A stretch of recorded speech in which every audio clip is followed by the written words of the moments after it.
Peace, family. How you doing? It's Mr. R2 here at Consistency is currency. I don't know why I want to keep trying to say consistency is key because consistency actually is currency. It's the new money because as you are becoming consistent, you have the ability to make more things. It doesn't necessarily always have to be money, but you have the ability to make more things and definitely make more things happen. But this is here for you and we're here for you. And so I'm going to break down. We're going to go into our episode 5, actually, but we're going to go into the next misconception gap, which is the timing gap. And I'm going to read the timing gap. Peace. Good morning to you. I'm going to read the timing gap. And the timing gap is it's not the right time to begin. How many of us have even been in that state of mind? It's not the right time to begin. How many of you know people that are still waiting for the right time to begin whatever the process is or whatever the things that they know they need to do? They're waiting for the right time to begin. So let's go ahead and read into it. The timing gap. Whether you feel prompt to or not, now is the time to start growing. The reality is that you will never get much done unless you go ahead and do it before you're ready.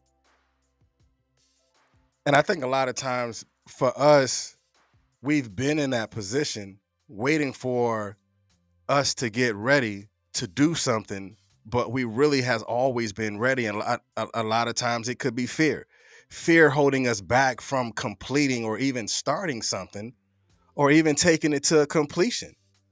So a lot of times we're our biggest enemy, we're our biggest wall, and we're sometimes we're even our biggest competitor, and not making those things happen.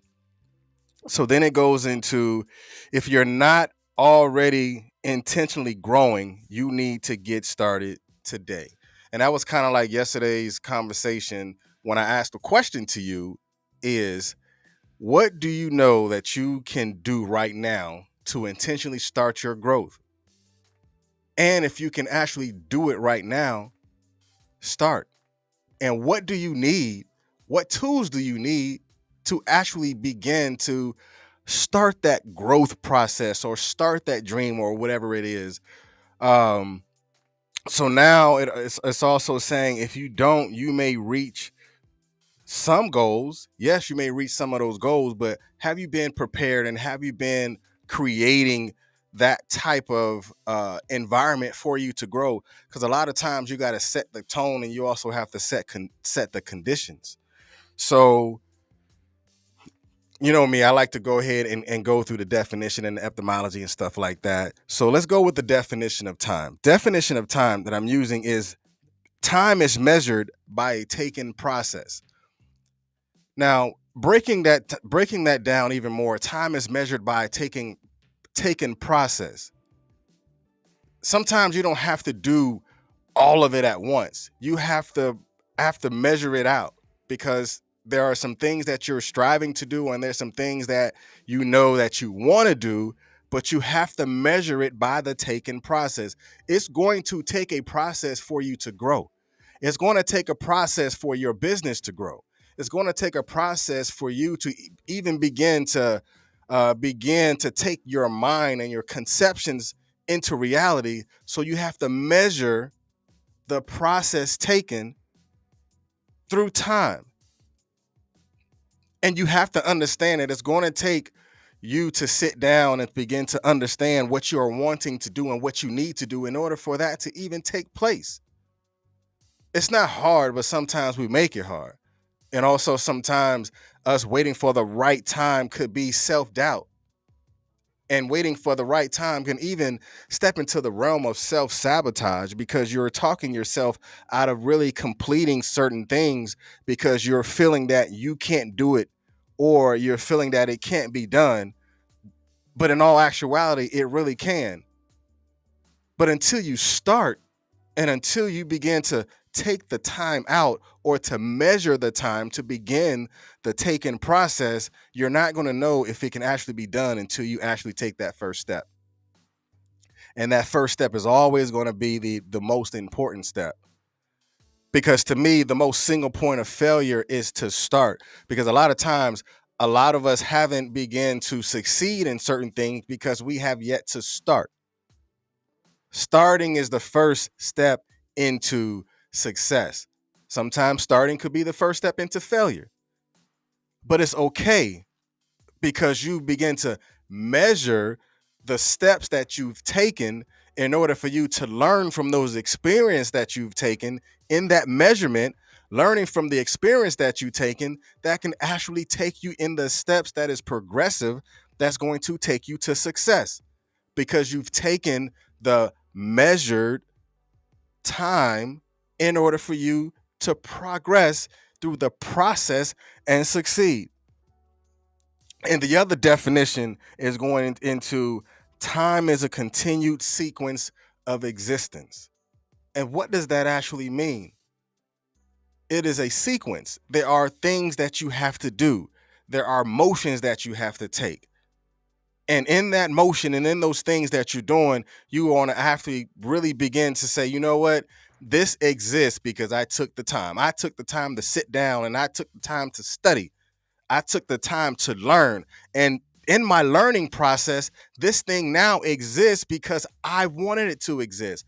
I took it out my thoughts and I've created the physical manifestation because I willed myself the time to put it into existence.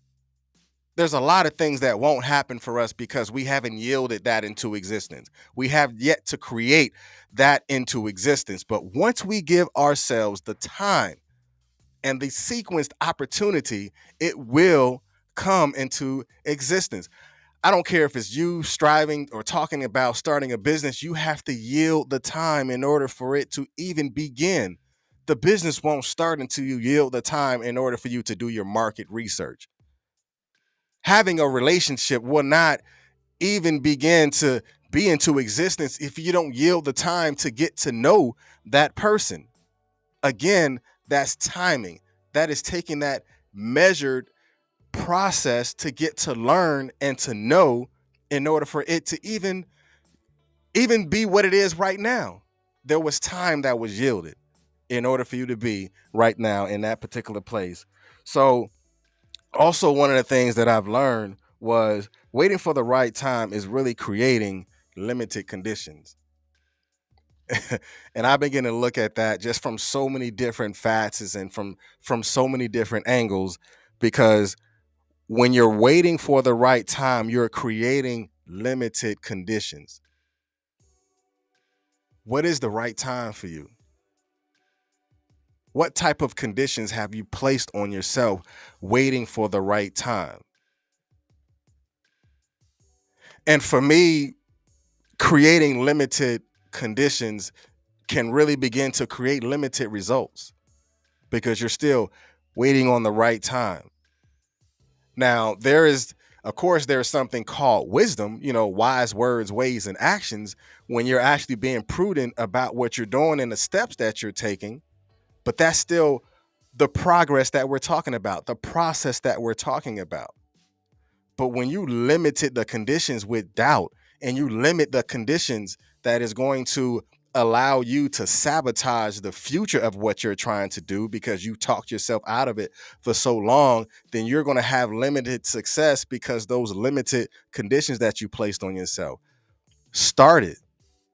And I guarantee you, once you start that process, then you're going to be able to begin to learn more things, not just about yourself, but learn more things about the growth patterns or the expectations that you have because you've actually, again, took the time out to make it happen. And it's going to definitely yield a much better result and a much better response. So one of the things that I learned as well is accountability. And to me, accountability is a conjunction between honesty and transparency. When you become accountable for your time, when you become accountable in that measured process, then you know that it is time for you to either go and do something different or to begin to look at it from a different perspective and begin to grow from it, because your experience, like they say, experience is the best teacher. There's some truth to that. Because if the experience of you walking down the hall and there's a obstacle, if there's a ditch down at the end of in the middle of the hallway, what are you going to do when you get to that ditch? You might have fell into that hole the first time, but taking the accountability, okay, when I get to this part of the hallway, I'm not going to fall in this hole, because if I fall in the hole, I am accountable for me falling in the hole because I knew the hole was there. So when you take that accountability of honesty and transparency, then it's going to make it even better for you to understand that you are growing because you're honest with yourself and you're being transparent in your way to say, you know what, I'm really trashing this because I knew better, but yet I didn't put myself in a place or condition that I knew that I was growing. So you're going to have to take that accountability measure. You're going to have to sit down and talk to yourself. You're going to have to sit down and write that vision out. You're going to have to sit down and say, let me look at this from an accountability measure, because accountability also has a component of responsibility. And remember, we talked about being on the right side of assume. The other side of assume is the power of responsibility. And accountability is also the power of responsibility. I am being accountable for what I know, so I'm going to take the responsibility to go ahead and teach, or I'm going to take the responsibility to be able to see it into someone else and to foresee certain things that can make it even better for somebody else. That is taking on the power of accountability, just like the power of responsibility. And the question that was also proposed yesterday was, have you been intentionally growing? So that's a question for you. I don't care what the growth is. Again, whether it's in your personal life, whether it's in your business life, or just within you, have you been intentionally growing? Here it is right now. This is October. You have 2 more months. What have you learned since January to now about yourself? Have you been intentionally growing? Because what you're doing right now is speaking to the future you when you actually sit down and look at it from an accountability perspective. What am I doing that I know that I can do better in? Looking at it and examining it and looking at it from an intentional standpoint, I know I can do better at this. I know that I can do better in this. So now let me go ahead and be accountable and be responsible for what I've done in order for make it better, to bring those things into a much more greater existence and not the limited conditions that I've placed on myself because I'm afraid to grow. Because I have been conditioned to where I don't want to be the smartest person in the room. You're going to have to be. Why? Because you want to grow. It's like a flower pot. If you put a flower in the flower pot and that flower begin to outgrow the flower pot, you're going to have to take that flower from that pot and put it in a bigger pot, because that flower still wants to grow. That plant still wants to grow. And don't you? So you're going to have to sometimes take yourself out of certain places and certain spaces in order for you to continue to grow. And I guarantee you, once you take yourself out of that small flower pot and put yourself in a much larger flower pot, you're going to be held accountable for the larger flower pot. So you're going to begin to grow at a much more expedient way. Why? Because you have a much greater responsibility. You have taken on a much greater measure of accountability that is going to allow you to sustain in that pot, because you're going to continue to grow, because you're now accountable, because you're in a bigger pool and you're in a bigger pot.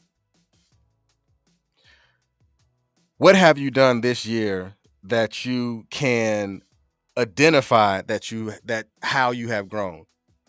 So that's my question to you, whether you're watching it right now on live or you're listening to it right now on the podcast at whatever time you're watching it or you're seeing and hearing it on the replay. What have you done this year that you can identify with that you've grown from? You might have grown in marketing. You might have grown in how you communicate with your spouse. You might have grown to where you're listening more before you're speaking. Whatever it is, what have you done that you can identify that you've grown this year? And identify those things. Again, remember, there is accountability measure that has to take place. There is a responsibility measure that has to take place in order for that growth to continue, or even in order for that growth even to begin. So the things that you have grown from, can you see it? Can you actually see it? I mean, personally, inside of your head, can you see it? Or even for like those who go to the gym, say, okay, I want to get my pectorals up, I want to get my shoulders right, I want to get my back straight, or I want to, get real lean. Can you see it? I mean, you had a conversation with yourself, especially every time you look in the mirror, you're having a conversation with yourself, but can you see the results? Can you see the results of what you were striving for right now? If you can't see those results, go back to the table, look at it from an accountability perspective, look at it from a responsible perspective, and say, have I really grown like I know I should have? Or have I begun the process of growth because I took the time out, but did you take the measured time? Because even in the workout, you're going to have that time to recover. You're going to have that time to look out and write those things out. Say, you know what? I probably should have done something different. I probably could have done something different. And then I guarantee you things are really going to begin to change, especially when you become a lot more responsible from the things that you see. But can you say it too? Can you say, like, you know what? I've grown and I'm proud of myself. I have over 5,000 followers now, or I have over 500 followers now. I have 100 followers, whatever it is. Say that. Live in those victories, because those same things of living in those victories really create the measure of your growth, because you started with 0, but you have grown to a specific number. That is a measured process of success. That is a measured process of growth. You don't go from 1 to 25 or 1 to 100. You go from 1 to 2 to 3. And because you've measured that, you are now accountable. So, okay, let's go back. How did I get those 25? How did I get the 100? What was I doing in order for me to achieve that particular goal? So now within the measured of the growth, I need to look at it from an accountability and a responsibility perspective in order for me to put it in wash, rinse, and repeat. And one thing that I really want you to see is, if you can see it, you can say it. And if you can identify it, you can duplicate it. If you can see it, you can say it, you can identify it, and you can duplicate it. And that's where the consistency come in at. Again, if you can see it, if you can see the growth that you've done, if you can say it, celebrate those victories. And if you can identify it, identify the process that you have taken in order for you to get to where you are right now, then you duplicate it. And that's when you become consistent. And consistency will be currency.